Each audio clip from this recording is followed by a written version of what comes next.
Laura, would you please call the roll? Garcia. Here. Gephardt. Here. Nissen. Here. Rajpal. Here. Sargent. Here. Sweeney Moran. Zis. Here. Thank you. So tonight we have a very exciting start to our board meeting. We actually have two exciting starts. We have the inaugural land acknowledgement, which I'm going to turn over to Richard, and then we have Fireside Elementary students. So it's a great way to start this night off. So I'm going to turn it over to you, Richard. Thank you, President Gebhardt. I would like to first thank the Indigenous community members and non-Indigenous members that came together to craft the BVSD land acknowledgement that you see there, that'll be read after the performance. Thank you, Yvette Salas, Bonnie Sundance, Ava Hamilton, Amy Salazar, Vivian Delgado, Jaron Estes, Teresa Halsey, Dr. Sam Messier, and Dr. Amy Nelson. That's the group that came together and crafted the acknowledgement. I also want to thank David Patzin Young, who will be playing the flute for us tonight, and will also say a few words regarding the importance of our Indigenous tradition. I also want to thank the Atzlan drummers, who will sing a song, a traditional Indigenous song, and they are Tlaloc Sash, Awitsuti Martinez, and David Atekpatzin Young, and Jeff Lujan. So with that, I'll turn it over to the drummers and the group, and then if we can get our board to sit in front so that they don't have our back towards us.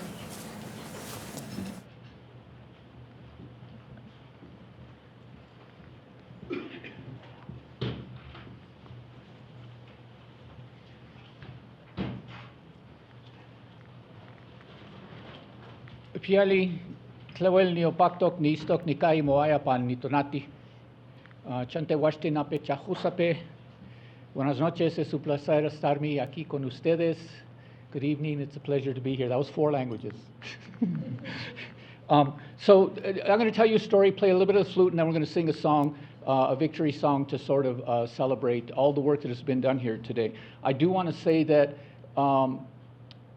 how important this is to us in the Indigenous communities. You know, we're often required to get up and put our hand over our heart and make pledges that don't necessarily respect us in the same way that it respects other people in the community.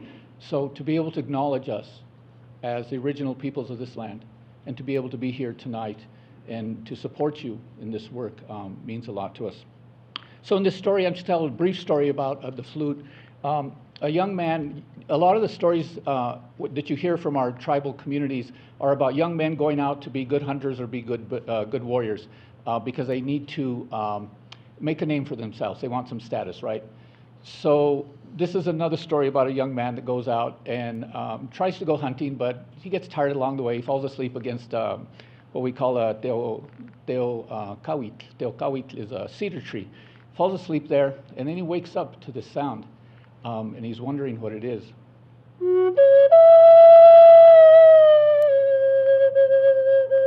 It's such a beautiful sound for him. And he looks up and he sees a woodpecker hanging out on a branch there. And this branch is hollow and it's catching the wind and making the sound. So he speaks to the woodpecker and he says, "Brother, what a beautiful sound." He says, "I'm going to break that branch off and take it with me. You can make another one for yourself." So he leaves an offering. He leaves some cattail pollen there. And then he takes it back and he tries and he tries and he tries, but he can't make a sound out of it. And so he decides, okay, well, what I'm going to do then is he's going to do what we often do in our communities, and that's to go off someplace and sit and fast for a while, often up to 4 days, no food, no water. So he sits there to fast, and on the 4th day, finally, he has a vision. And in that vision, the woodpecker comes back to him, and it kind of looks at him, and it goes hopping from tree to tree, like, "Follow me." So in this vision, he follows the woodpecker, and then it transforms into an old man, and the old man says, "Watch." And he shows him how to make the flute. So then when he comes down from his vision and goes back into the community, he's able to make a flute, and he learns how to play it. And so while he didn't bring food back to the community, he did bring something else that the community welcomes, and that is music.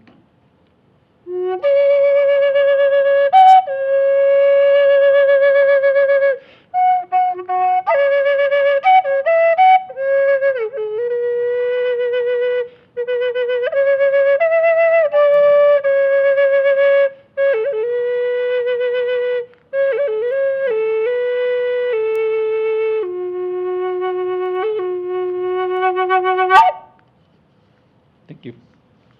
So we're going to sing a victory song for you with the drum.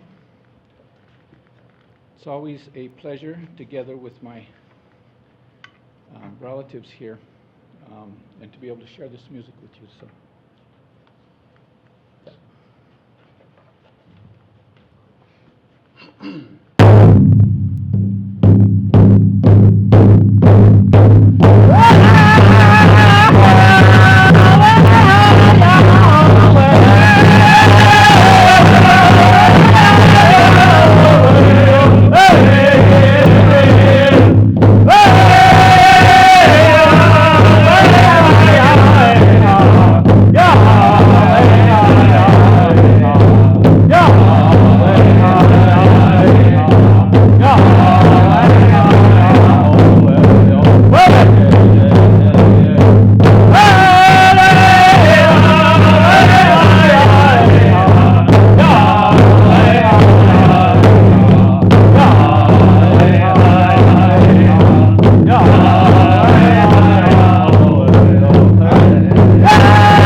Thank you.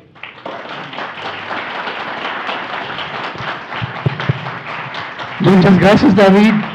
Grupo Aztlán. Muchísimas gracias. Thank you very much. Now, it is my pleasure to read the land acknowledgement, and I'm going to do it in Spanish and English, or English and Spanish. But I just want to say that this is a great way that we can honor our indigenous community, especially this month, which is Native American Heritage Month.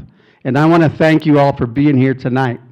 So with that, the group that put this thing together worked very diligently in trying to get the right words for our land acknowledgement. And it goes like this. Boulder Valley School District resides and operates on land that is the ancestral homeland and unjustly and illegally taken territory of the Ute, Puebloan, Arapaho, Cheyenne, Apache, Navajo, and 48 other tribal nations historically tied to this land, who have called this land home since time immemorial. We acknowledge the atrocities committed here, including the painful history of genocide, forced assimilation, and efforts to alienate the indigenous inhabitants from their homeland, supported by policies of the United States government. BVSD is aware of the many indigenous peoples, past and present, and their dignified nations and cultures who care for the land with strength and resilience. BVSD recognizes the histories of the land in Colorado and the survival of the many nations that carry their oral traditions into the present. It is BVSD's responsibility to educate ourselves, our communities, and our students so that we can embrace the wisdom and knowledge of indigenous peoples and actively stand together to address injustices. In offering this land acknowledgement, we affirm and honor the history, wisdom, oral traditions, and resilience of indigenous people, and recognize the responsibility to care for and appreciate this land together. En español, el Distrito Escolar del Valle de Boulder reside y opera en tierras que son tierras ancestrales, natales e injusta e ilegalmente arrebatadas del territorio de los pueblos Ute, Puebloan, Arapaho, Cheyenne, Apache, Navajo y otros 48 naciones tribales históricamente asociados a estas tierras y que han llamado a estas tierras como su hogar desde tiempos inmemoriales. Reconocemos las atrocidades realizadas aquí, incluyendo la dolorosa historia de genocidio, la asimilación forzada y los esfuerzos para alienar a los habitantes indígenas de sus tierras con el apoyo de la política del gobierno de los Estados Unidos. El BBSD es consciente de los muchos pueblos indígenas en el pasado y en el presente y sus naciones y culturas dignas que cuidan la tierra con fuerza y resistencia.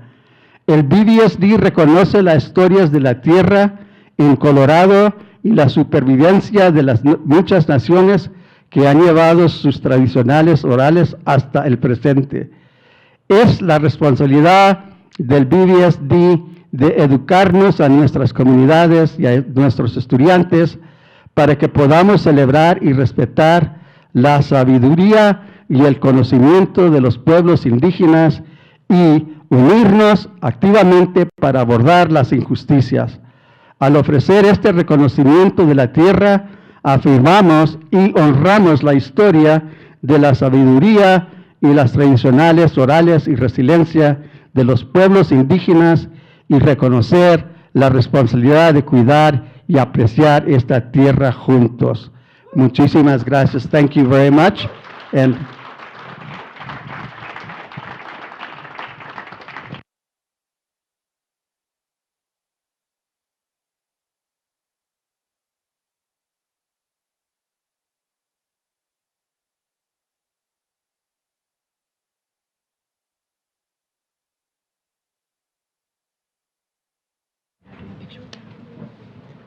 Should we?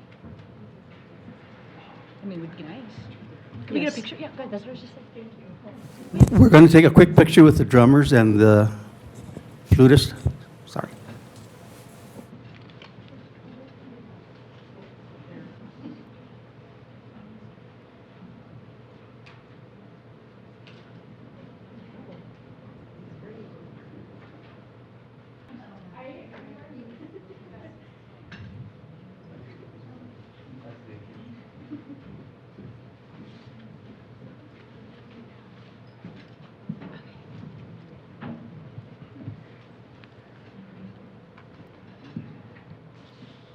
Thank you, Richard. Good job. Special thanks to Board Member Richard Garcia for pulling that together. Thanks very much. That was a great way to start that whole process off. So thanks very much, Richard. Back to the meeting. I'd like to remind everybody that the mission of the Boulder Valley School District is to create challenging, meaningful, engaging learning opportunities so that all children thrive and are prepared for successful, civically engaged lives. Good evening, everybody. Thank you for joining us electronically on BV22. We're glad to have you observe and participate in our meetings.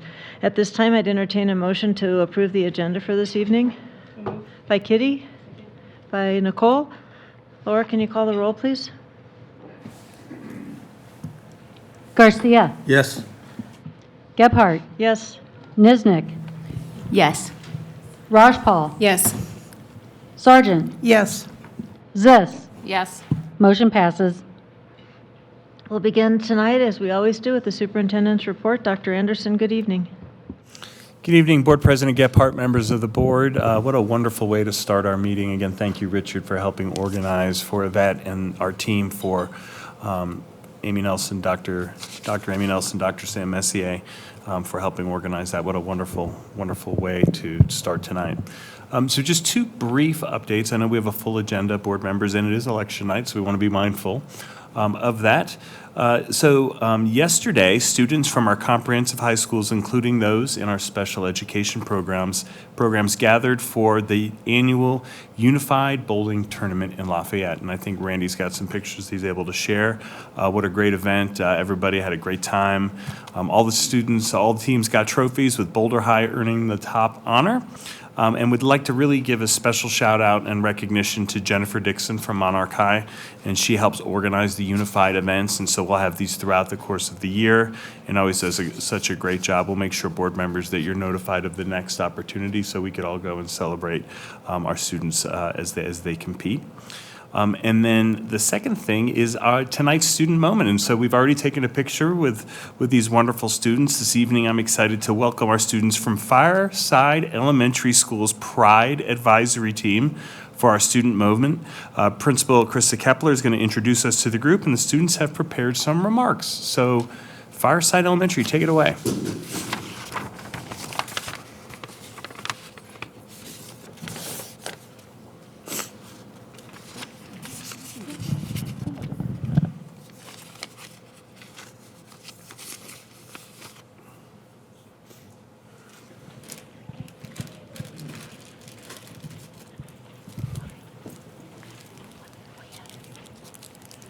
All right, thank you. I just would like to thank the Board of Education for your service, and thank you for inviting us here this evening. Pretty special evening for everyone. So, Pride Advisory, yes, this is our amazing Pride Advisory team. They're going to introduce themselves in just a moment. Randy had asked me to share a little bit about how this came to be, and our Pride Advisory team, we started about 4 years ago, and the purpose of it was really to help students develop leadership skills and to really elevate pride at Fireside. And pride are our character traits, and so there's a pretty extensive selection process, wouldn't you say, Pride team? Yeah. So we wanted to make sure it's like a real life experience, and so the students had to apply with an application, and then they went through, they had a letter of recommendation, and then they sat down with Mr. Lehman and myself. Mr. Lehman's our Dean of Students here, and had an interview. So it was great. We got to interview them, and then the hardest part is having to make those decisions. But we have a dynamite team, and relatively new. They had an incredible assembly that they helped coordinate and plan on Friday. And so we're going to go ahead and have you introduce yourselves, okay? My name's Owen. My name's Andrew Sullivan. My name is Emmett Neely. My name is Pierce Malcolmson. My name is Trevor Henshaw. Hello, my name is Pearl Grider. Hi, my name is Elise Millar. Hello, my name is Aliyahi Gungutha Batla. Hi, my name is Shelby Pate. My name is Riley Dillard. Hi, my name is Sienna Brandel. Hey, how? My name is Evelyn Shee.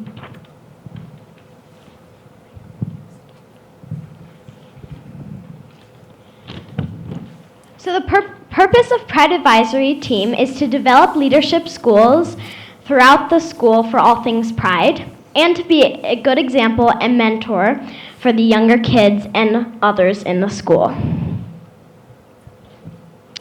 Our pride traits are politeness, responsibility, integrity, determination, excellence, and empathy.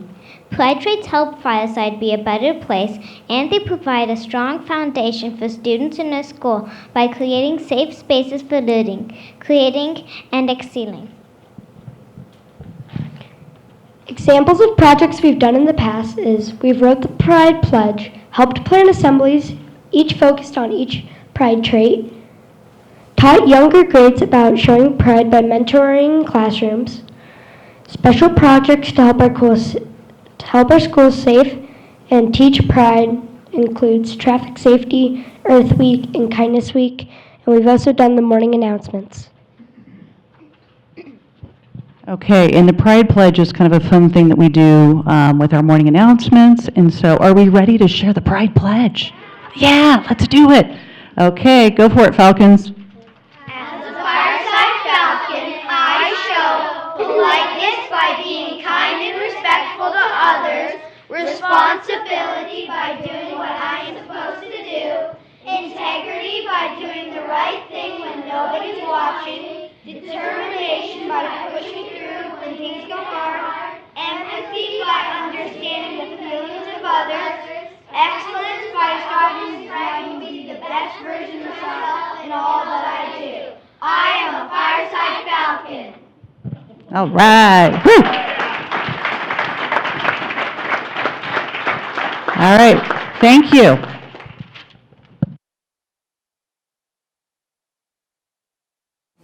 There's not like a Q&A or anything, right? We're moving on now? Just checking. I think you've said it Okay. all. I think it's very clear. Thank you you all again very so much.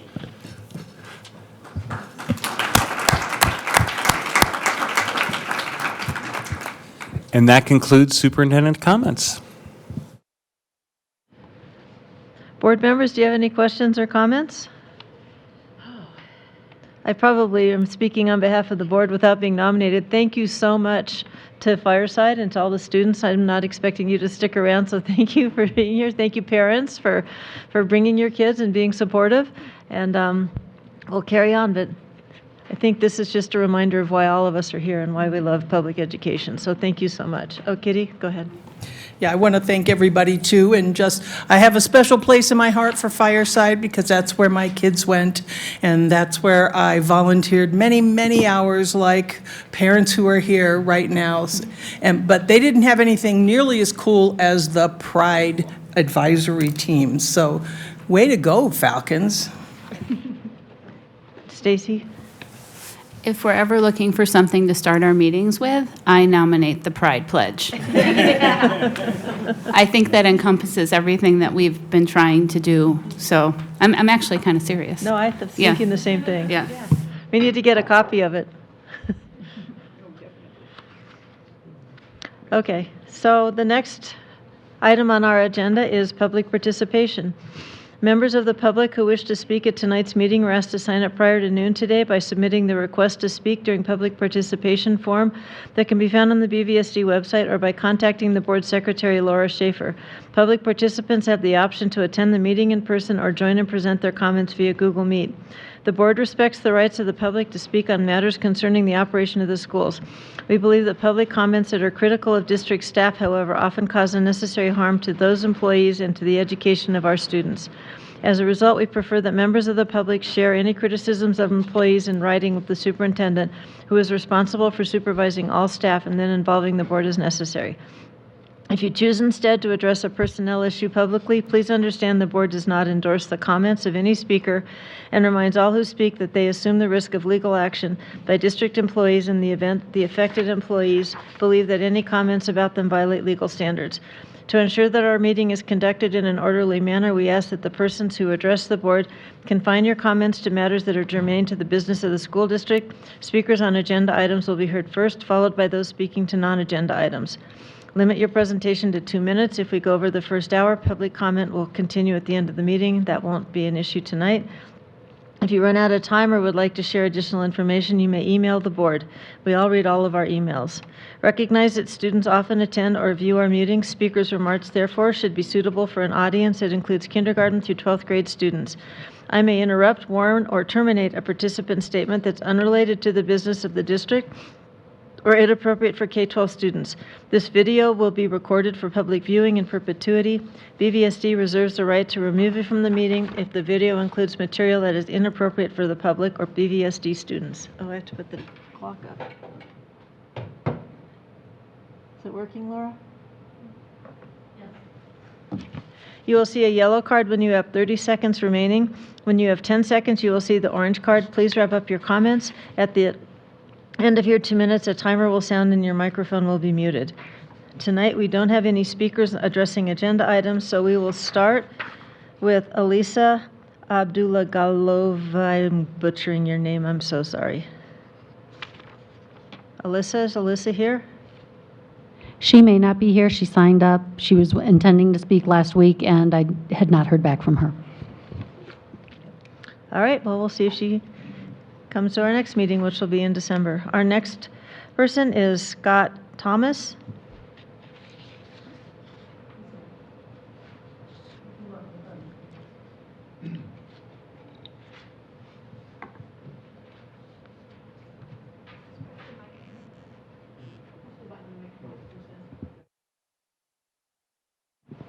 Is that good?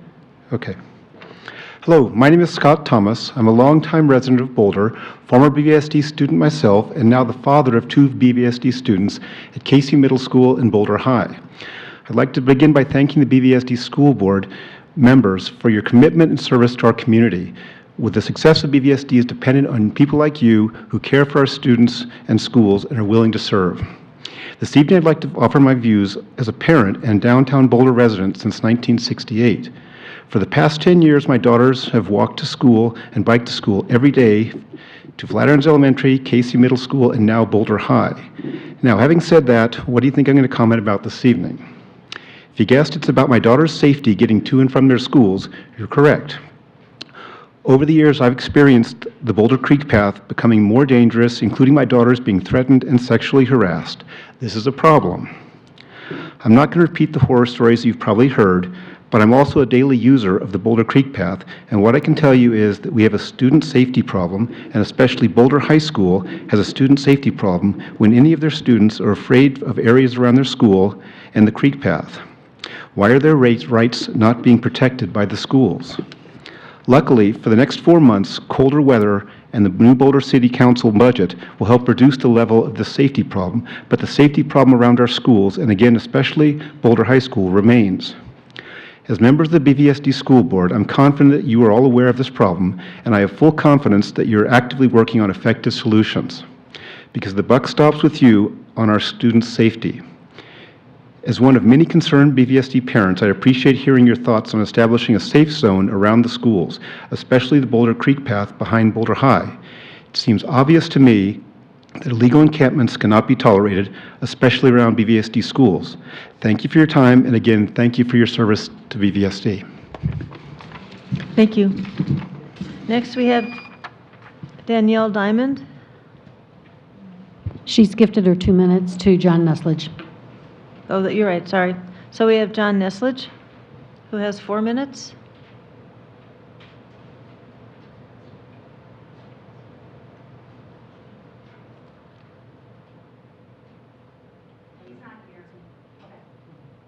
Okay.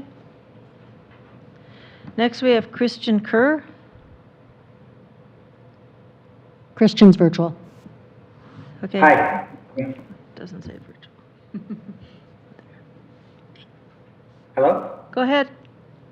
Thank you. We can hear you. Thank you for giving me the opportunity to speak to you again today. Today I was lucky enough to spend the day chaperoning a group of kids from Uni Hill to the Symphony Orchestra in downtown Denver. Just want to say it's such a great school and a fantastic program. One of the parents I spoke with mentioned how, we talked about how it would be great if it was K through 8. That's probably something that takes a while to put together, but something to consider. That's not why I signed up to talk today, though.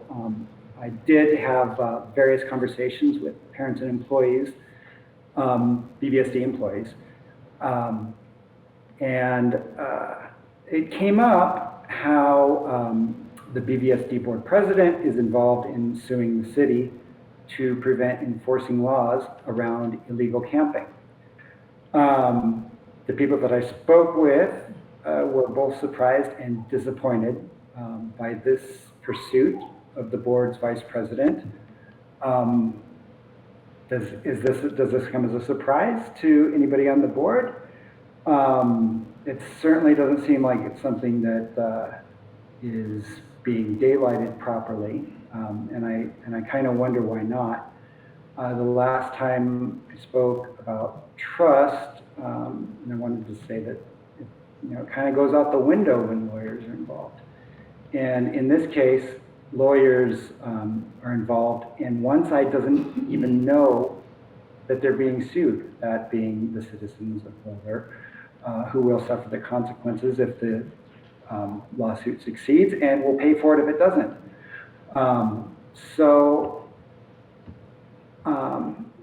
I know what the ACLU once stood for. It was not always loved, but often respected. It's, at this point,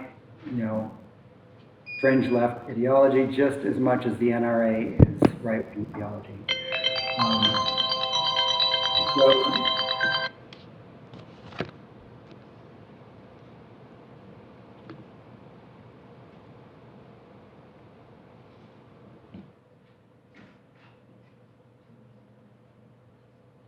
Okay. Um, The next we have Amanda Dean.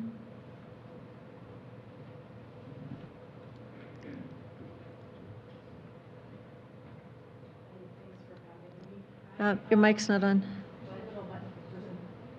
Does it There you stay go. on? Yep. Thank you. All right. I am in charge of total rewards for one of the local aerospace companies, so I have a long history with compensation and benefits and HR practices, and I decided to come in tonight because I am frustrated. It's only 2 instances so far, but I've seen 2 employees of BSD that are hired at various schools that the district has prior experience with and understands that maybe these aren't the best people to be hired. One being Antonio Rodriguez, when he volunteered and testified that he was in some fashion asked to leave Uni Hill. And the second one is at Platt, currently teaching a class there. So I just wanted to ask this group, what is your process for the one at Platt currently did student teaching and was asked to leave at Fireside 7 or 8 years ago. So something's not going correctly in the Boulder Valley School District hiring process in terms of vetting backgrounds and understanding the skill sets of the people involved. I also, I'll just leave it at that. So I'm asking the district to get far more involved when people have past experience working with the district, whether it's as a volunteer or as an employee, in making sure they protect our kids before they allow these people to be hired and placed back in the classroom. Thank you. Thank you. Next, we have Catherine Hodge. Virtual.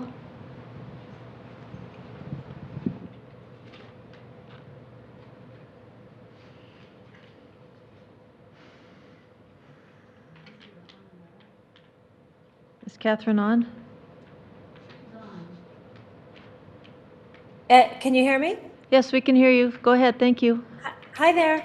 I do want to thank you, board members, for your service to our children and our community.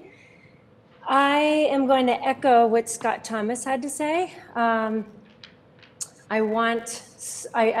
represent many BVSD families in saying I am really urging you to work with our local law enforcement, security, city council, police department, to enforce our safety zone around the schools. We're not asking for new laws, we just want them enforced. We want our kids walking to school in main thoroughfares, down the creek, to Boulder High, different places, but main thoroughfares, and we want them safe. If we do not enforce this, we've told our kids they are not our priority. So it's just that critical. My son will be at Boulder High School next year. For the first time ever, I'm hesitating sending him there because there's been too many incidences, and we can stop this. We need to be leaders and just say, we're not going to have this. Adults and children, teenagers, no drugs should be anywhere near the perimeter of the school, absolutely at all. Kids from Boulder High, who want to walk out on their lunch break, wander down to the creek, have a break, they have every right to do that and to feel safe. We've got to enforce these safety zones. Thank you so much, and I think my time is up. Have a good evening. Thank you. Our last speaker for tonight is Heidi Kapari, virtual as well. Hello, everyone. I was at the last board meeting, and I have a son at Boulder High School and a daughter at Fairview. And I echo what many of the parents are saying about a school safety zone. And really, what I want to say is mostly just, we all really just want to help solve problems and help the district come into compliance and into what's already been decided, what's already been done, right? So there are resources. If there aren't enough staff members. There are resources out there. I want to just read a couple of solutions and resources. I sent an email to the principal of Fairview today, along with the police chief and then the head of security. And it says, I recognize there are many gaps in resources states and districts might prevent them from deploying strategies to create safe schools. A new $2 million grant will go towards helping 40 Colorado schools prevent violence amid a year of record school shootings in America. They will provide the grant to CU Center for the Study and Prevention of Violence, which intends to offer anti-bullying programs and mental health resources to stop the violence before it happens. So really about enforcing IDs. There's cameras that aren't working. There's IDs, kids getting into schools, just enforcing and staffing with some of these resources and grants. And this, we also know that the U.S. Department of Education announced that they're giving $1 billion to states to help them with safe schools. So I'm going to email this to the board. The principals should all have gotten a letter saying they could apply for these funds from the U.S. Department of Education. We have solutions, we have intelligence, we have the will. Now we just have to show up for our kids. Thank you very much. Thank you very much. That concludes our public participation for the night. We appreciate hearing from all of our speakers tonight, and the next item on the agenda is board communication. Who wants to go first? Kitty? Well, I want to thank everybody.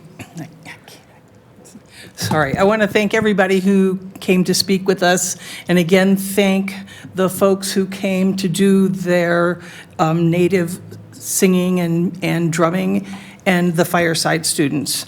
And as we are beginning our meetings now with a land acknowledgement, tribal nations are at great risk. Tomorrow, the Supreme Court will hear Brackeen v. Holland, which challenges the Indian Child Welfare Act. And that act was adopted in 1978, and it is to prevent Indian children from being removed from their tribal families. If they need to be removed from a family, they are meant to be put with another family in the same tribe. If this is overturned, experts are saying that this could have a domino effect and overturn a lot of protections for Indian nations. Part of the issue is, are they going to consider Indians a race, or are they going to consider the nations as nations? So I just wanted to bring that up to make people aware of it and, have some good thoughts for this case that's going forward. Anyone else for board comment tonight? Nicole? I want to say thank you to all our presenters and our speakers tonight. Thank you for taking the time on Election Day to come and share your thoughts and experiences with us. This is a busy time of year, as we all well know, and I had the pleasure of attending a couple of events recently that I wanted to share. First, the Boulder High School Haunted House. They did an amazing job this year, both the set, the cast, the crew. It was really well done, and I encourage anybody that is around to attend that event next year as well. School tours right now are in full swing across the district, and these are big lifts for our staff, for our student 360 leaders at all these schools, and for our parent volunteers, and commendable for how much effort goes into for these schools to highlight what they're proud of, what their accomplishments are, and what they're working towards. And our schools really do have a lot to celebrate, so thanks to all the folks that have been involved in that. And lastly, I just wanted to share, board members, that last night I had the opportunity to participate as a parent on the Colorado Department of Education's Gifted Education Monitoring Program. And I want to say thank you to the district staff who opened up more tickets than were originally allotted. There were 140 parents that signed up to attend that, participate in that particular event. And then I want to say thank you to the CDE staff who facilitated what was a challenging conversation at times. So lots going on in the district, lots going on until the end of the school year, but those are some of the things that I found this week. Richard? Excuse me, I also want to thank the speakers that came and spoke tonight, and I want to again thank the committee that crafted the language for the land acknowledgement. I think they did a wonderful job. And I also want to thank the drummers and the flutists for coming and performing their sacred traditional indigenous songs with us. And yeah, and I think that the Pride Advisory Committee from Fireside is a wonderful pledge that they put together, and I agree with Stacy. You know, we may want to look at that again and see what we can do with that pledge. I also want to remind us that this Thursday, the State Board of Education is set to meet, and my understanding is that they're going to vote on the content standards that was presented to them, and then they cut some of the language of the content standards, especially for grades K to 3. And I want to encourage as many people as can go. It starts at 8 o'clock in the morning, so it's very early. But I intend to be there. And I understand there's going to be a big rally at the State Department of Education building. So I will be there, and hopefully we can restore whatever recommendations were made to cut the language on the content standards. Beth? Yeah, I think I'll just jump in and add to the chorus that I really want to thank all of tonight's speakers for coming in and speaking with us about your concerns of safety for your students. It is absolutely critical and important. Thank you for sharing your experiences.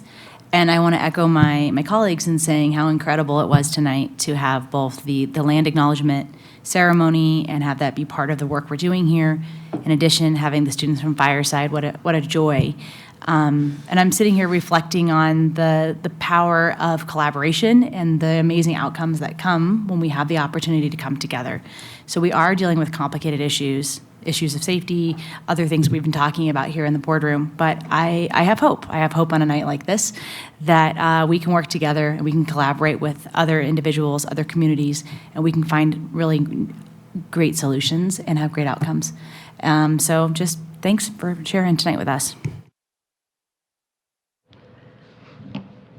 I'll add my thanks to everybody. It's great to see our students in action, and as you said, I think the land acknowledgement and all the hard work that went into that. Thank you again, Richard, for helping coordinate all that, and to Sam Messier, who's not with us anymore, but anyway, for all the hard work that was done in putting that together. I want to use this opportunity to talk about how I'd like to change my little introduction to public participation, and I'll kind of give everybody a highlight of what I want to do, and then we can talk about it, and hopefully by the board meeting in December, we can implement this. So what I think there's starting to be some misunderstandings is the point of public participation is for us to have a listening opportunity and not to engage in a dialogue. And so I think that's frustrating. I know I have been on the other side of the dais and had to do presentations, and I thought they were brilliant 2-minute presentations, only to be met with, thank you very much for coming, and they move on to the next topic.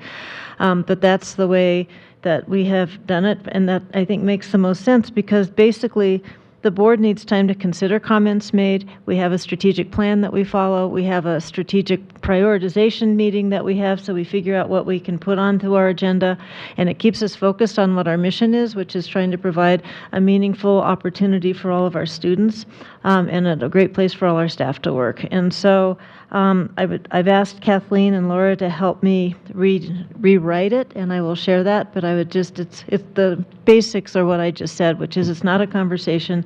It's not a time for us to give our to-do list to Rob or to say, Rob, what do you think about this? Because we have a process for that, which is our prioritization meeting. So I just think it's important. We love hearing from all of you. Sometimes it's the only way we hear about issues, and sometimes it's the only way we find out what's going on. Because, for example, I don't have children in the school anymore, so I rely on hearing from the public when there's issues that are out there. So we really do appreciate hearing from all of you. So I just wanted to give the public and to give the board a heads up that I think the tipping point for me was our board meeting a couple weeks ago. We just need to make sure that we all act with respect and with decorum and that we follow these rules, including the board. So we will start trying to implement that. And so if there's any other questions on this, let me know. Stacy? I think all of that sounds excellent, and I'm in complete agreement with that. Before I was a board member, I came to many, many meetings and spoke many, many times. It can be very unsatisfying. And it can also be unsatisfying on this end because we are not supposed to ask questions or even comment very much about what we heard. And so it truly is just a listening opportunity. And so it's on us as well to follow the rules, not just our speakers expecting us to comment and to be in a dialogue. It's not a dialogue. And so I am in complete agreement with whatever changes you come up with. So thank you for taking the initiative on that. And as I've said, we do read all our emails, all of us do. I have to say that I'm probably not as prompt as I'd like to be in responding to some of the emails, but we are working on that. We're trying to come up with a plan for how we make sure that everybody feels heard when they send those emails in as well, because our job is to be responsive as well and to listen. And so I'm really looking forward to trying to figure these things out as we go forward. It's always a work in progress. Beth? I just wanted to add that I certainly agree with all those changes, and it makes perfect sense. I'm noting just how I think hungry everyone is for the opportunity to dialogue more and connect with each other more. And we've talked a little bit about having community engagement opportunities, so I'm looking forward to thinking about how we might do more of that in the future. So we started that last spring, and I'm looking forward to getting those scheduled again in the coming months to have these. Laura's laughing. We're just adding it to her to-do list. But Rob, I'll just maybe turn over to you. We are going to continue to have those public engagement meetings across the district because I agree with you. I think that's really important. And then as the budget comes up and all of those issues, we have a lot of important issues to be engaging in. So yes, thanks, Kathy. As the board will remember, we started last semester with what we call BVSD Connects. We're planning to have a couple sessions in December. We'll have those out hopefully within the next couple of weeks. We can. Last year we did some light presentation and took questions from the community. As the sessions wore on, it was less presenting, more questions from the community, and so. To the extent that you're talking about general opportunities for folks to talk and hear and engage, we will have those. If we're talking about structured community conversations around certain topics, that would need more conversation and direction from the board.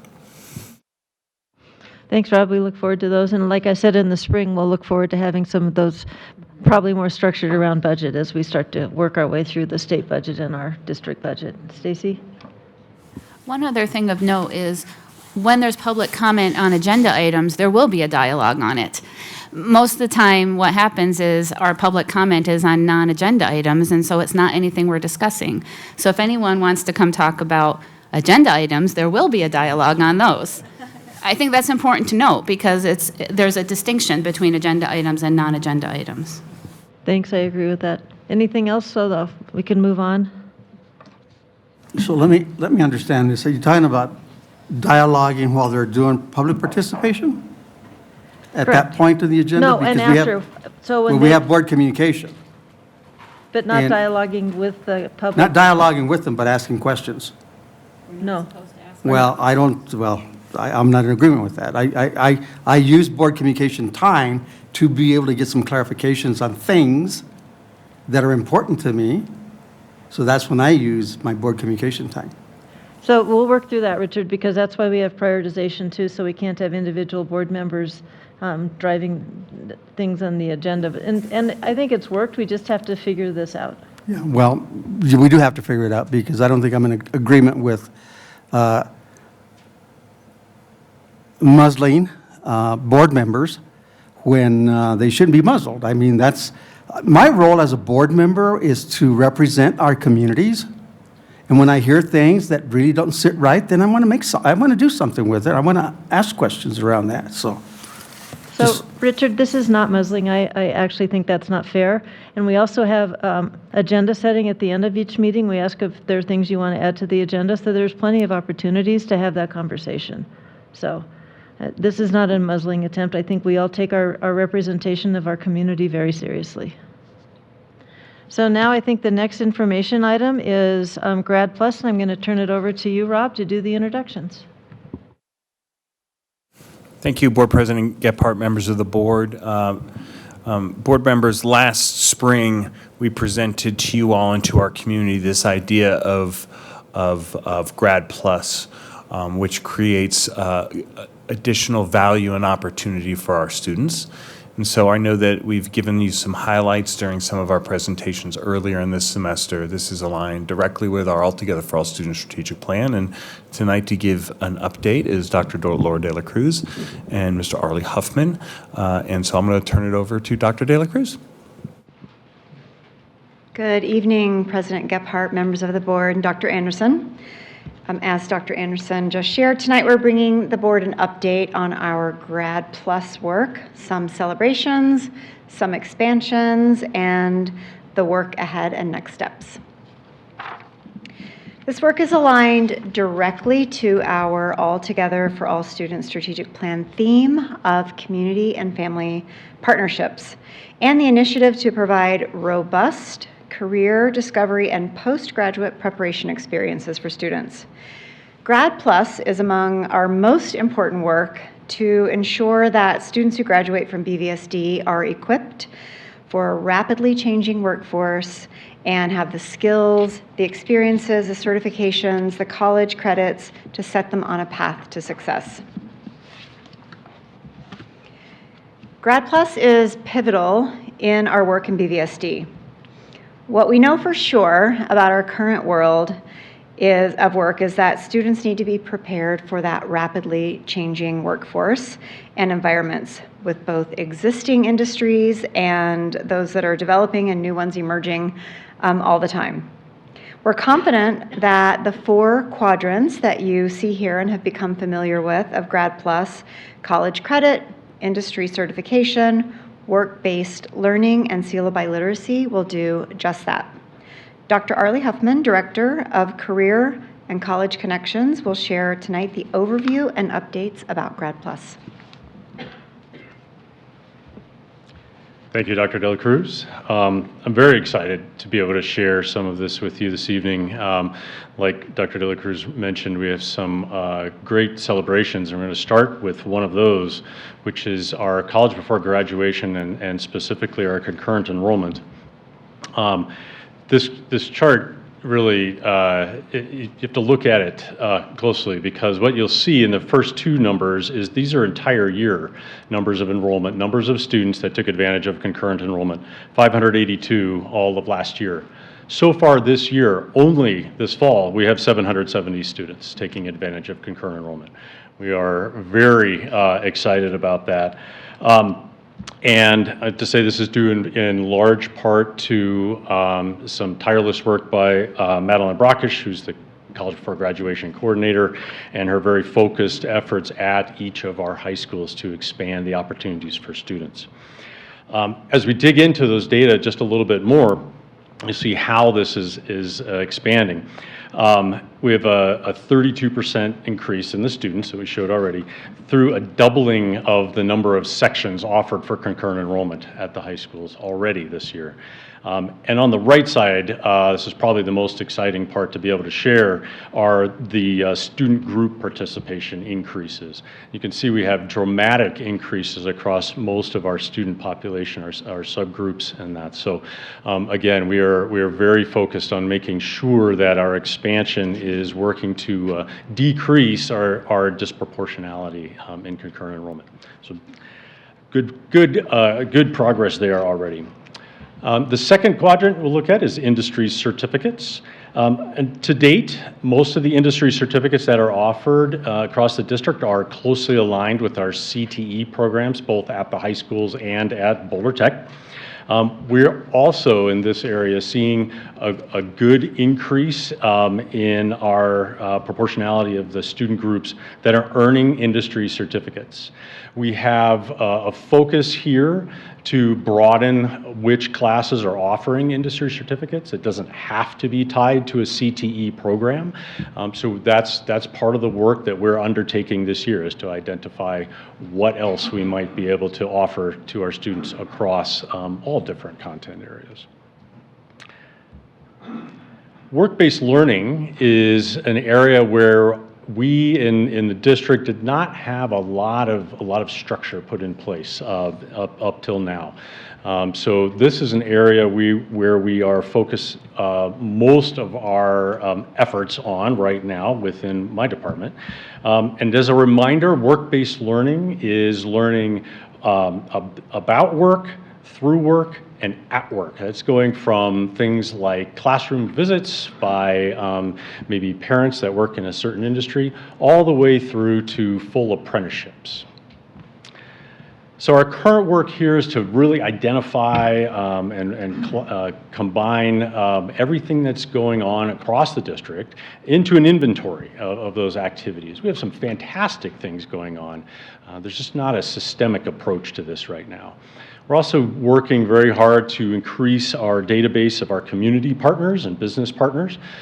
Through those partnerships, we know that we can offer some things to our students that we can't do inside of our walls, and those are very key things for us to be enhancing.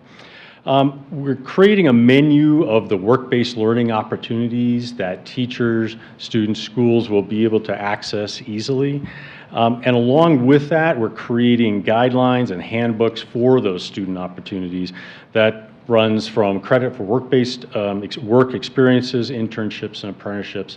The goal of that is to make sure that students, teachers, our business partners, everybody knows exactly what the expectations are, what to do to make sure that the students are successful, and making sure that we're supporting them in every way possible. The fourth quadrant we talk about is our Seal of Biliteracy. And again, this is led by our fantastic Department of Culturally and Linguistically Diverse Education. We have seen growth over the last 4 years across this. This year, while we don't have hard data yet, we are slightly ahead of schedule, it looks like, ahead of our pattern from the last several years. So we are seeing continued growth in the number of students who are earning the Seal of Biliteracy. Part of that is through a simplified process for them to be able to, for those students to be able to be identified in Infinite Campus. So there's not a specific application process that students have to do.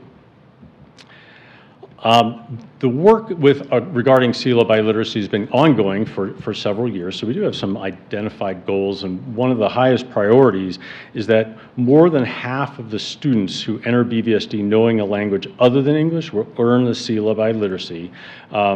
And this is a goal that they're working hard on this year. We have seen some tremendous increases, 133% increase in those students from 21-22. So this is a great another great data point that we can look at and say we're seeing student success across this area. The work completed, I mentioned that we're streamlined the identification process already. We have people in place at the schools that are helping with this from our Grad Plus TOSAs. We are collecting data through a Grad Plus student survey, sent out Seal of Biliteracy letters to 9th through 12th grade families, so they're aware of the opportunity. Started a bilingual and proud campaign so that students really understand that being bilingual is an amazing advantage and something that they should genuinely be proud of and share with potential their next steps, their employers, their colleges, et cetera. We're proposing a portfolio option, especially for those languages that don't have an assessment already in place for that. And we're creating 5th and 8th grade pathway criteria, so students know that what to do and they can which ways they need to go to be identified as working toward the seal of biliteracy in high school. The final piece I'd like to talk about a little bit tonight is our expansion of CTE. And this really supports progress across all 4 of the Grad Plus areas. And what we're like to share a little bit is our process to identify what pathways we would look at expanding and how we might figure out where those would be. The first piece that we'll be undertaking is engaging many of our stakeholder groups, students, families, our partners, school leaders, community members, to get some input from them, especially the people that know about what's happening with our economy, where the needs are. That might be an area where we could look at expanding in the short term. That will help us identify specific CTE programs.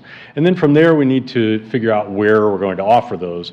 And as we all know, we can't offer everything everywhere.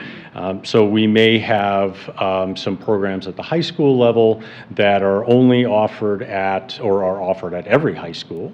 We may have some that are offered at a couple of high schools along with Boulder Tech, and then others that would only be at Boulder Tech. And leading into those, and very importantly, are the middle schools. And at the middle school program level for CTE, it's really about exploring opportunities and trying to get as many chances for students to be able to get a flavor for various careers so that they can make informed decisions as they head into high school and look beyond. So again, that's what we have for you this evening. I'd be happy to answer any questions you might have.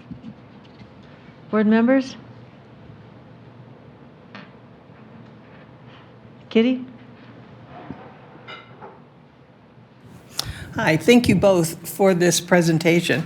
On the seal of biliteracy, where did I see it? You said that the goal is that over 50% of students who come into school speaking a language other than English will earn that seal. What percentage of students whose native language is English earn the seal of biliteracy? We have that offhand. I don't have that percentage. We don't have that percentage with us tonight, but we'd be glad to get that data for you. And the other thing is, I just noticed those little tiny flags on the schools have the BVSD logo on them in the graphics here, so it's kind of cute. Well done, Jade. Yeah, thank you.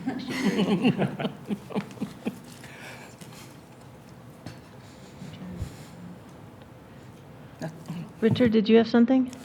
Yeah, thank you very much for your presentation. And going back to the concurrent enrollment, you had like 770 this year or last year? This year.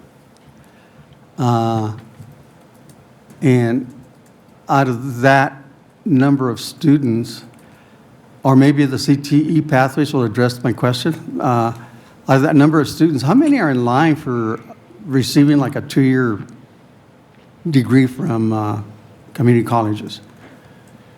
We don't have the specific pathway set up yet to do that, like an early college approach or a middle college approach.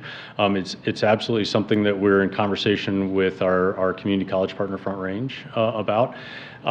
Having said that, there are programs that a number of our students, it's a growing number, still small, participate in. One is called the Ascent program, and that's where students can continue beyond for an additional, we say it's an additional year of high school, but while they're still technically BVSD students, that 5th year, they're 100% college students taking classes at either Front Range or at Metro State. And we have, like I said, we have, I believe, 6 students doing that this year and anticipating a growing number next year.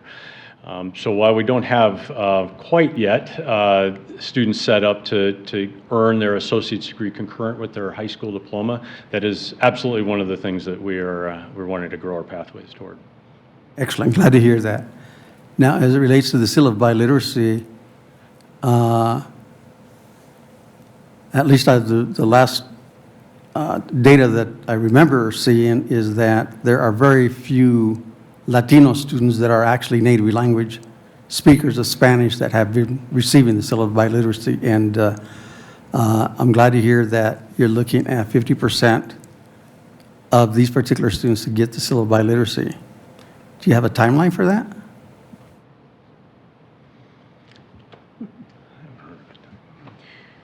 I believe that the goal for that is over the course of the next year or two. I know that right now there's very active work underway to remove any gatekeeping, any barriers to students being able to participate. We've learned about some limitations in our own high schools related to courses not being available to students who are, for instance, native Spanish speakers who've been in our system for most or all of their academic career, or who are either the school doesn't have the correct course to place them in, or students are placed into the wrong course in high school. We've also learned of a rate of some students dropping out of Spanish in high school for these reasons, for either incorrect placement or courses that are not suited to their actual abilities. We also know that newcomers who are fluent in Spanish, we need to make sure that we have the correct courses for them when they enter high schools. And we've noticed an advantage for native English speakers who have been taking Spanish for many years, including IB and AP, advanced coursework in Spanish, who have an advantage when it comes to English language arts. And so what our team is looking at is breaking down those barriers, making sure we have the right coursework, and identifying students differently. I think that you heard Dr. Huffman say that rather than the application process, which did prove to be another barrier, especially for native Spanish speakers, different identification processes are in place. That application process is no longer needed. Part of a survey that has gone to all 9th, 10th, and 11th graders to ascertain their interest in coursework and work-based learning is also asking if they speak another language so that we can identify students that way also. So the CLDE team and all the folks working on Grad Plus are actively removing barriers and any gatekeeping that's happening so that we can increase the numbers of students who speak another language other than English as their native language in accessing and being successful in the seal of biliteracy. Thank you very much. I think I understood at one time that there might be a different process for granting the seal of biliteracy rather than students taking the AP Spanish class, that there's another alternative that you might be thinking about using? Yeah, I know that the CLDE team is working on that and streamlining the identification process, the access process, and also the opportunity to complete coursework towards seal of biliteracy, and also identifying differently, you're absolutely right, alternative identifications for students who may already be qualified for the seal of biliteracy, so that we, again, are removing barriers and any inadvertent gatekeeping that might be going on. Thank you, Dr. De La Cruz. Dr. Anderson? Two things. I want to apologize to Dr. Huffman. I called him Mr. Huffman. I apologize sorry about that, Arlie. Secondly, board members, have you heard we have strategic plan metrics? We do. They're on the website, and Richard's question is actually very clear. We don't have 21-22 data yet. It's from 2021, and I can tell you our seal of biliteracy rate, slightly disproportionate for white students and for Hispanic Latino students, where Hispanic Latino students made up 24.3% of the student body and only 21.4% of the seal of biliteracy. You would expect that to be very much in the other direction. So the good news is that's the right question to be asking. that our strategic plan altogether for all students has things in it that are working, that the community can hold us accountable to and check in real time. The data was updated yesterday. And so when I think about being so proud of the work in Grad Plus, and when you think about numbers doubling, tripling, rapid improvements, rapid changes because of this board's support, this community support around a strategy and the incredible work of our team. When you provide great opportunities for kids and families, they jump on top of it, they take advantage, and I think that that's what we're seeing. And so just wanted to point out the strategic plan metric for anybody who's listening. We'll always say that. Again, I think we're holding ourselves more accountable than any school district in the Denver Metro for sure, where folks can ask questions and see data in real time around real tough issues that we're wrestling with as a district, and also just congratulate our team around the work they're doing on Grad Plus. Richard, anything to add to that? Kitty? Yeah, I have also a question about the fifth year that you talked about. So do students who take advantage of that defer graduation for a year? Technically, yes. They do not receive their paper diploma. They can walk with their class. They can do everything, but technically in our system, they are still BVSD students because we are paying their tuition through. We get an additional year of the per pupil revenue for that particular. That's a heck of a deal for these kids. It is. Is this well publicized? We're working on spreading the word better. It's not a brand new thing, but that is part of what we're doing across all of Grad Plus, and specifically our concurrent enrollment is making sure that people are more aware of the options that are out there.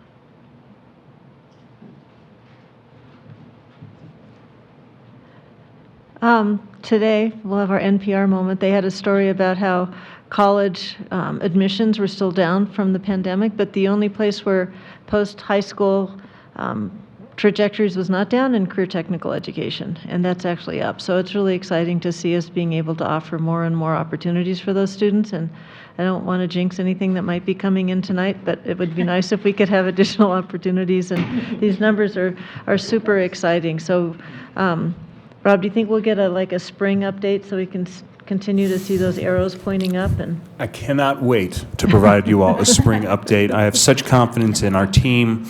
Board members, as you know, I've been out in our high schools talking with teachers, talking with schools, and I'm listening to teachers, right, doing incredible work trying to meeting the qualifications so they're able to teach concurrent enrollment courses in the spring.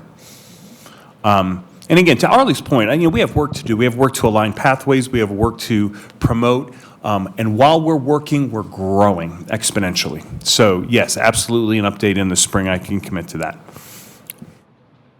That's awesome. Thank you. This is really exciting news. So thank you so much for all the great work you're doing, and we look forward to seeing you again soon.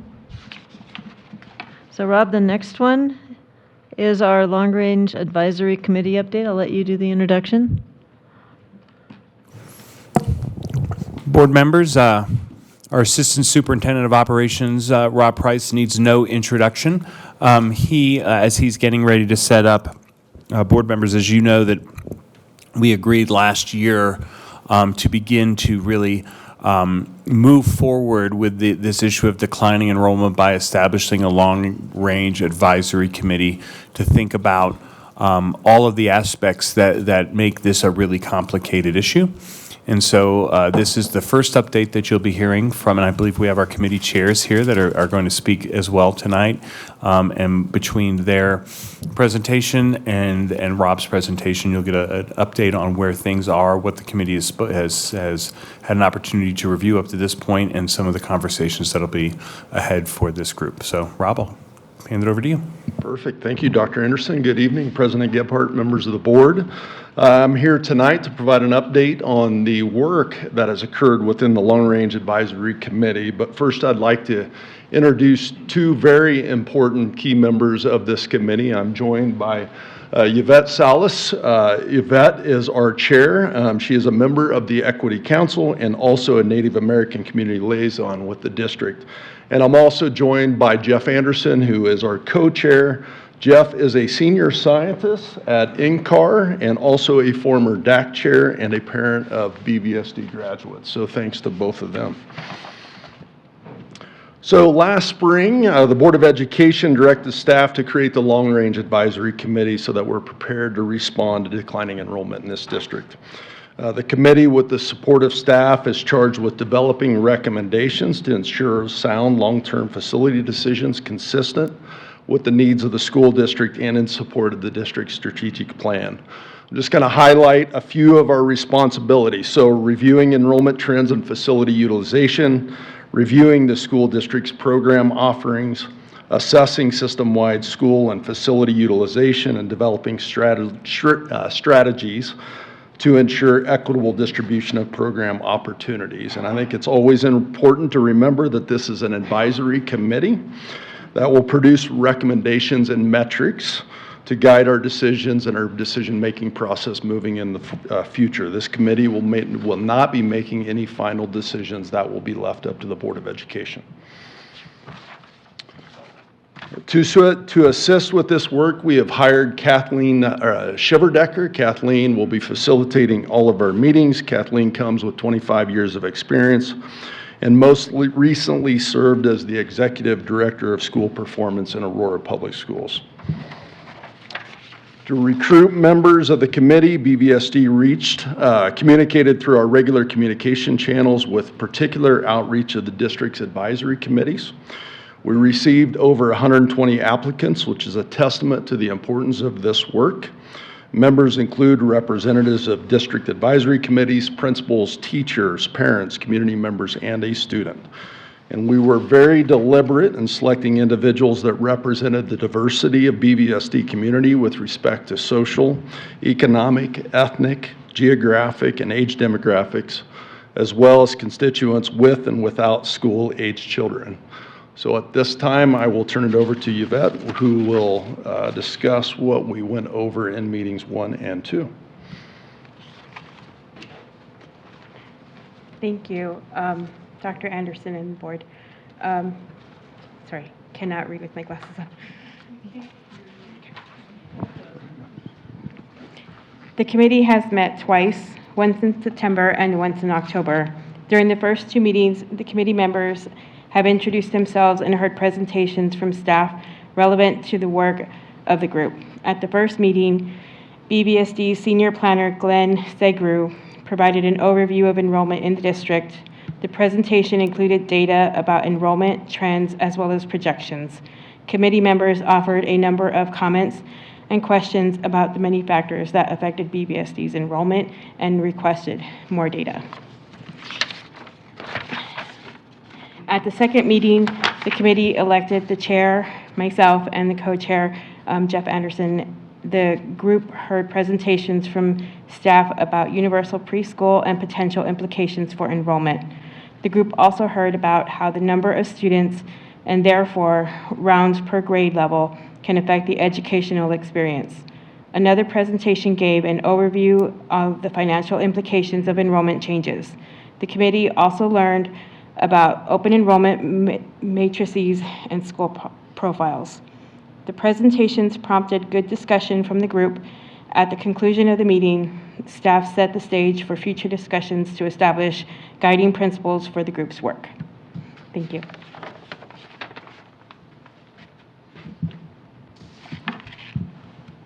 And just as a reminder, I believe you've seen this timeline before, we are working towards an April completion. However, this April completion could be adjusted. We are not anticipating any changes that would impact schools in the 23-24 school year. We're going through this process to really develop metrics that will impact us in 3 to 5 years from now. So just want to make that very clear. We're getting a lot of questions, but this will not impact the 23-24 school year. So with that, we will open it up for questions. Thanks, Rob. Board members, questions? Richard? Just to say a quick thank you. Thank you very much. I think it's helpful, Rob, that you explain that we won't be thinking about doing anything in the 23-24. That's hence the name Long Range planning committee.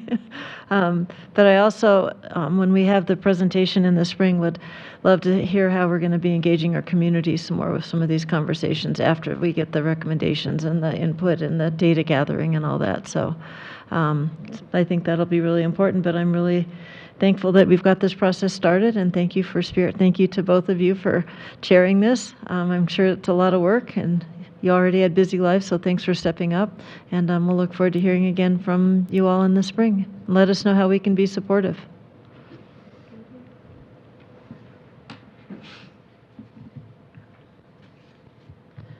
Our next item, I think, is for Kathleen Sullivan.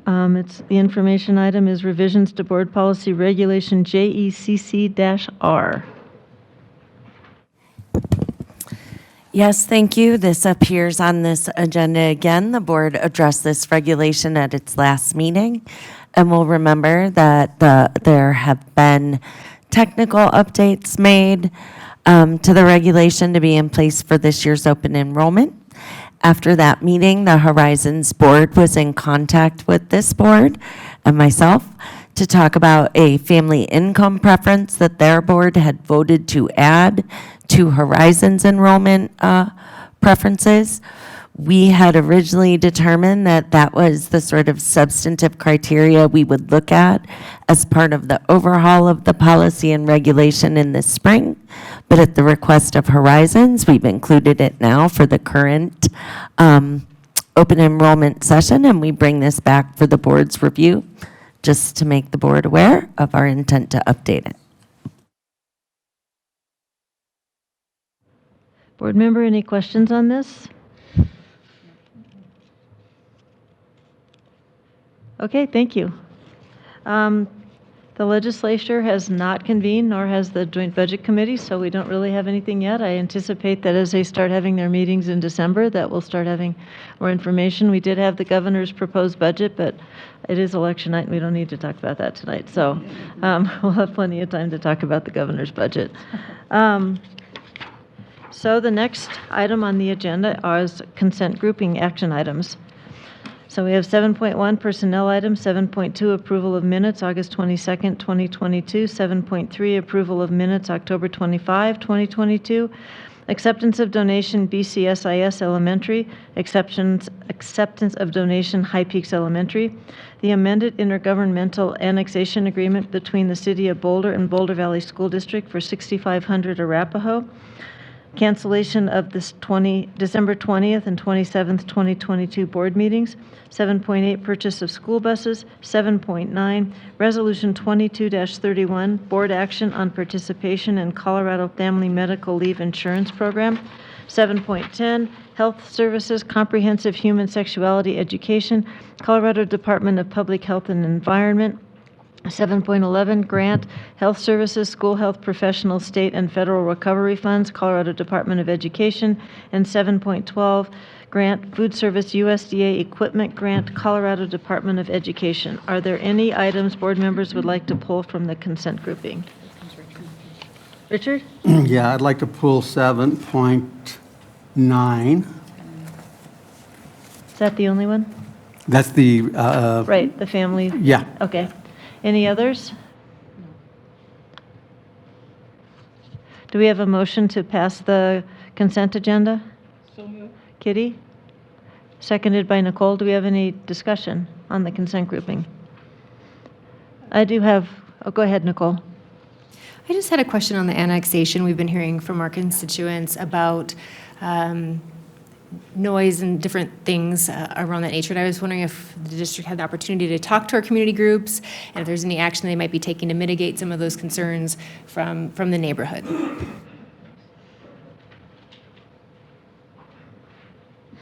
So tonight, the item on consent agenda was the 55-foot height requirement the city applies across all of Boulder. We have agreed with that, and you will approve that tonight. We met with the residents again yesterday to go over their concerns. They've asked for a number of things. There's some things we can do, and there's some things we can't. We will be issuing a a letter tomorrow to address all of their questions in detail. The city of Boulder will actually be putting that out. We've also asked the city to put a website together on where all the information is collected, so plans, the answers to their questions, et cetera. So we are trying to be responsive. We won't be able to do everything they're asking, but we're trying to do a lot of it. And will you share that letter with the board as well tomorrow? Yes, we will. Thanks. Yep. Any other questions about the consent grouping before we vote? Thanks, Rob. That was the question that I had as well. I think that community engagement piece that you've been doing ongoing is really helpful and will continue to go on into the future. So thank you. So Laura, can you call the roll, please? Garcia. Yes. Gebhardt. Yes. Niznik. Yes. Rajpal. Yes. Sargent. Yes. Zis. Yes. Passes. Now we'll turn to the 7.9. Richard, you had a question about that? Yeah, I guess the real reason I pulled it out is because I don't think we've had an opportunity to discuss this particular resolution, and I'd like to have a little bit more discussion on it, and just so I can feel comfortable with it. There's questions that I have regarding the resolution and how it would benefit our employees here in Boulder Valley School District, and how it would not benefit employees that were at Boulder Valley School District. So if we can just have that discussion. Sure. Dr. Anderson, who would be the best person to answer those questions? So I'd propose that we allow Kathleen to kind of review some of the issues that this resolution hopes to clarify for the district, and then clear up any questions or conversations. I will say before Kathleen speaks that if we do not act as a board before, I believe, December 31st, then we're automatically opted in to participate. And so we would want to make sure that if there's no action taken tonight, we think that that's okay. If you want to discuss and think about it, I think that that's absolutely okay. But we would have to act on it at our December meeting. Otherwise, we would be opting in. And there's consequences for the school district in regards to that. So Kathleen, I'm going to turn it over to you. Yes, thank you for that clarification. This is an issue that it's necessary for the board to take action to determine whether we will participate in Colorado's Family Medical Leave Program that was enacted last year through the voters. As a local government, there are 3 options that the school district can take. Dr. Anderson properly identified that if the board does not vote to decline all participation or the employer participation, that we will be participants in the program. So it's necessary to vote and to notify the state division by January 1st, 2023. So if the board was to elect to allow the district to fully participate in the program, then the way that it would work is that there is a contribution, or that basically a premium that we would need to pay of 0.9% of the district's wages. It's permissible for that to be split between the district and employees, which would be a 0.45% payment by the employer, by the district, and the rest would be paid by employees. It would be a mandatory participation and deduction. The second option is to decline employer participation. That means that we would facilitate for employees their individual ability to participate by making payroll deductions and making payments straight to that state department. It's a very difficult time in the school district, as the board knows, with the implementation of the new ERP system and payrolls. It is already a very complicated system, which is why staff has not recommended that we go with that option at this time. The third option is to decline all participation, which sounds more intense than it really is. That just means that the district itself would not be opting to have a role in this program. But individual employees would still have the ability to opt into this state program and then to make those payments directly to the program and receive all the benefits and protections that are available under that act. So there's really good information available at the family website that the Colorado government has set up and division has set up. With staff, we have reviewed all of these options. It is the recommendation of staff that individual employees be permitted to participate in that third way, but that BVSD not opt in to participating in this program right now. When we look around at our neighboring school districts, that's really the path that all of our colleagues are on. Cherry Creek has already voted. They've declined all participation, as has Mapleton, Adams 12, Mesa 51, and a few others. Those were the ones who've publicly taken action so far. St. Vrain's board will be voting tomorrow night. They were also recommended to allow individuals to participate, but to decline to have employer participation. So that's the basic overview of what those options are. In the board's resolution that is up for your consideration, our benefits team and our business services team calculated the cost. The cost would be $1.1 million to BVSD on an annual basis for that employer share. And then the employee share, the deductions would total that same amount. So that's the information that we have in the resolution for the board's consideration.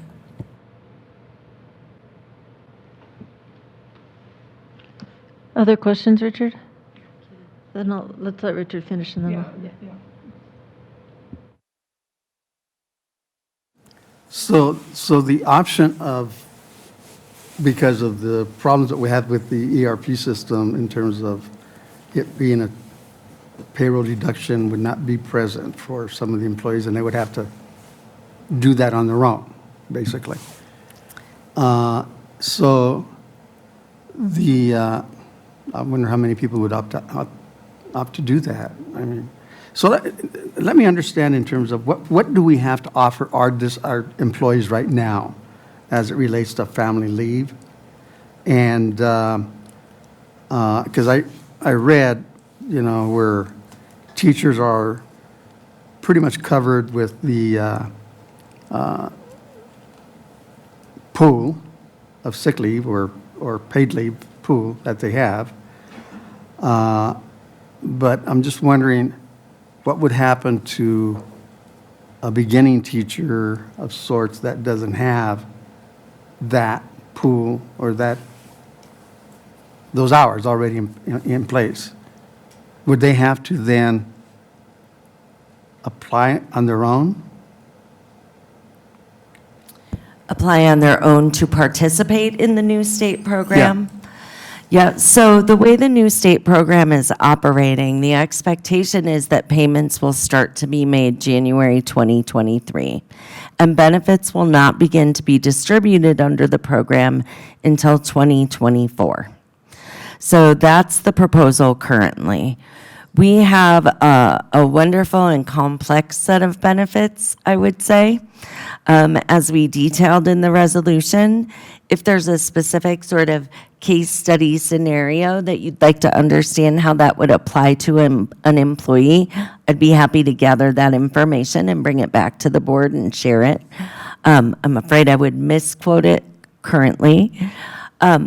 I do want to note that we have to, as a district, revisit the issue of participation every 8 years.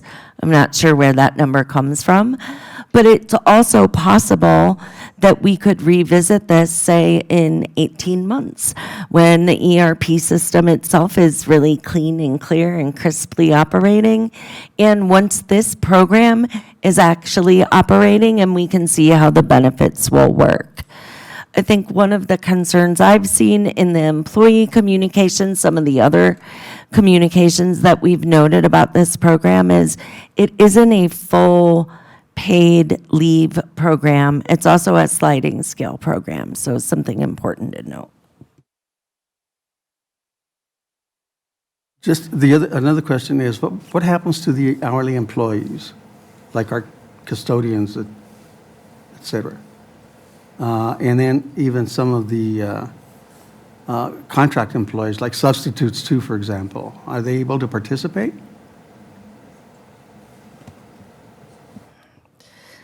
I don't have the details as to how the benefits will operate for those individuals. I see a number of my friends and colleagues here, but that would be, let me turn it over to Dr. Anderson.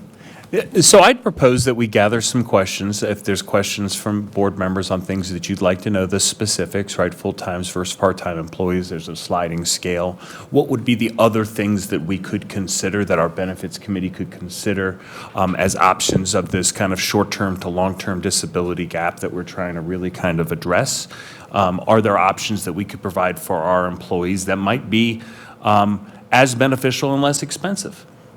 So I think that what I would propose is we take some questions, that we table this item until December, if everybody's comfortable with that. I think we're fine as long as we're in a good position to act in December, one of three ways, and that we can take some questions. We could do that here in the meeting, or you can email questions to Kathleen and I, and we could bring those and answer those to you prior to the next meeting, and we could discuss the things that are pertinent, the questions that board members had in public, so folks know what we're thinking about. But whatever the pleasure of the board, we could take the questions here, or we could do it another way, if folks are just mindful of time right now. That sounds all right to me, Rob. I just want to make sure that we understand that a lot of this is driven by contract, and that we can't really change contract. Maybe there's some things we can think about when contracts open up again. And also, to Kathleen's point, I don't think this is like the be-all and end-all to solving all of the issues that people will have when they need to take leave. And so I think we need to be realistic about what it actually provides and what we try to provide for our employees. So I just want us to be realistic as we look at this, and to remember that our vote, we have to vote in December, that we can revisit this at any time, and that the employees always have the option to be able to participate in this. So I just want us to be really clear about kind of what we're asking and what our expectations are. Any other comments? So if board members comfortable with just sending Rob and Kathleen their questions? Yes. And then I think we'll just have let's not put it on consent, let's put it on action in December so that we can have another conversation about this and answer some of these questions before we take a vote. Does that sound all right with everybody? Okay. So Kathleen, I actually don't know what to do now. It's been pulled off consent. Do we have to have a vote that we've pulled it off consent, or what do we need to do? No, I don't think you need an official motion to table this. It's been deferred till the next agenda, and the board voted to remove it from consent. So procedurally, you're okay. That's what I thought, but I wanted to make sure. Yeah. Okay. And so we don't have any action items because we've already talked about that. Sorry. We have policy study. Our only policy study is revisions to board policy EBCE and EBCE-R. And again, Kathleen, you're up. Thank you. So in our commitment to revisiting old policies that haven't been touched in a very long time, we blew the dust off policy EBCE, and it's implementing regulation EBCE-R.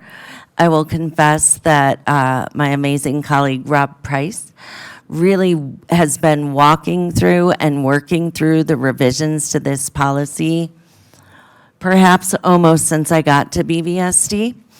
And we've had a lot of input. The point here is to provide clarity for our employees and our community as to what to expect when we have a school closure due to weather or another emergency.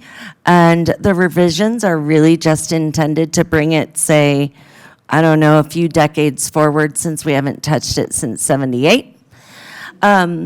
I know we were hopeful to get it on the last board agenda. We've already had one snow. So we're looking forward to getting it adopted in December, just to be as transparent as we can be, and clear with our community and employees. Board members, any questions for this? Do we have any older than 78? This is great that we're. Oh, Not sure yes, we do. Yeah. Yes. Yes, we have won't a ask few Nicole that that were question. before my time, and Board Member Rajpal found one this weekend that also needs to have the dust blown off it. Well, thank you for doing this, and I think it's timely given the fact that we're entering winter. So any questions on this one? We can bring it back for policy action then in December, if I'm reading. Okay, so board members, any future agenda requests? Nicole? Yeah, I would like the board to add to consideration how we are providing services to our gifted and talented students across this district. I attended that meeting last night as a parent. Lots of parents in the room with very strong agreement into what is could be where gaps exist. And I think it's just something that we could look at. It's tied into our first strategic theme about engaging opportunities for all students. And I'd like to add that to our agenda prioritization list.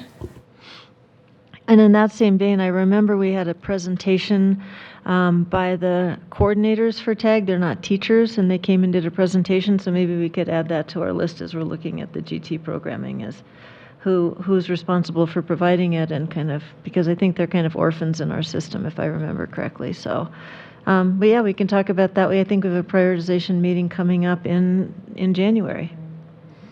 Any other agenda item requests? So the schedule between now and the end of the year is we have a work session next week, then we're off, then we have CASB, which is exciting, then we have a board meeting, and then we're off till the end of the year. Did I miss anything? We don't have any other work sessions. Is that right, Laura? That's correct. So I just wanted to remind everybody how few meetings we have, and we have a lot of work still to do. So I wish everybody, well, we'll see you next week. So if there's anything else for the good of the order, let's all go get glued to our TVs and our computer screens. Meeting adjourned.